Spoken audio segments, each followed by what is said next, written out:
Imagine a place where gravity reigns supreme, a place so dense that not even light can escape its grasp.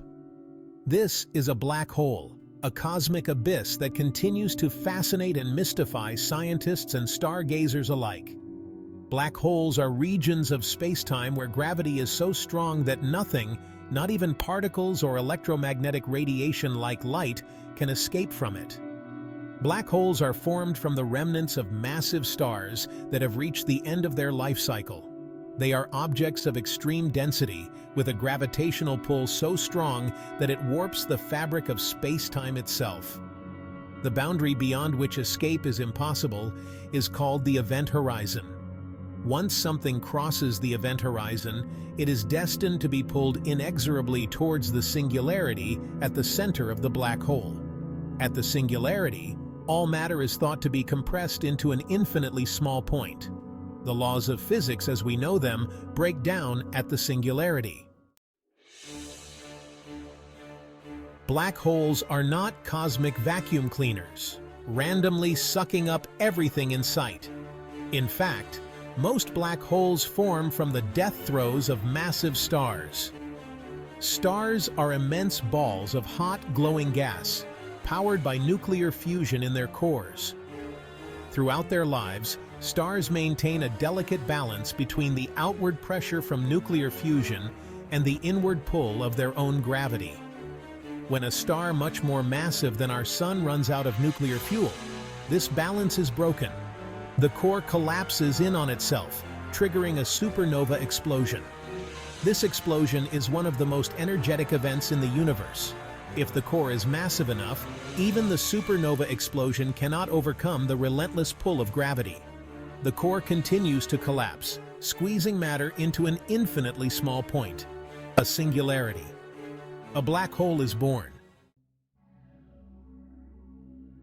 Black holes are often depicted as cosmic gluttons, relentlessly devouring anything that ventures too close. While black holes do possess immense gravitational pull, they don't actively seek out matter to consume. Black holes grow by a process called accretion. As material falls toward a black hole, it forms an accretion disk, a swirling disk of gas and dust.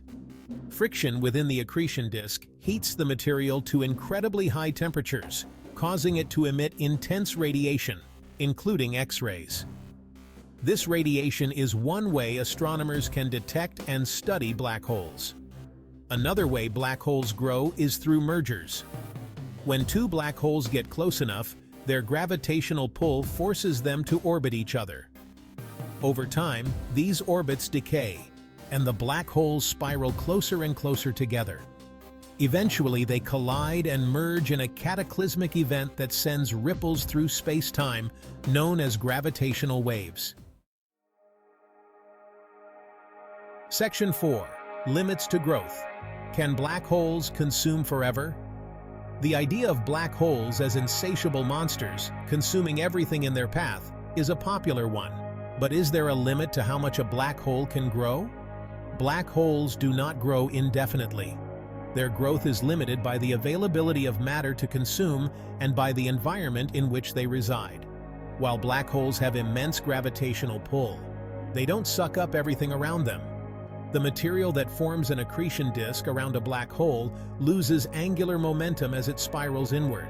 This loss of angular momentum causes the material to slow down and spread out, limiting the rate at which the black hole can consume it.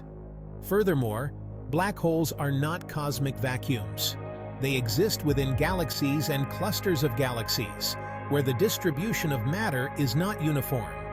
The amount of material available for a black hole to consume is finite, and once it has consumed the material in its vicinity, its growth will slow down or even stop.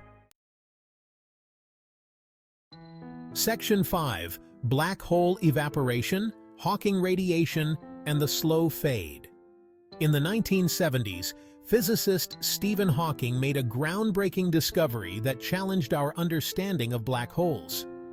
He proposed that black holes are not entirely black after all. Hawking theorized that black holes emit a faint thermal radiation, now known as Hawking radiation, due to quantum effects near the event horizon. Hawking radiation arises from the creation and annihilation of virtual particle-antiparticle pairs near the event horizon.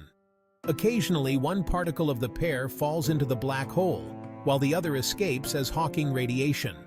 This process results in a slow but steady loss of mass and energy from the black hole. The rate at which a black hole emits Hawking radiation is inversely proportional to its mass. This means that smaller black holes evaporate much faster than larger ones. The evaporation of a black hole is an incredibly slow process. A black hole with the mass of our Sun would take an unimaginable amount of time to evaporate completely.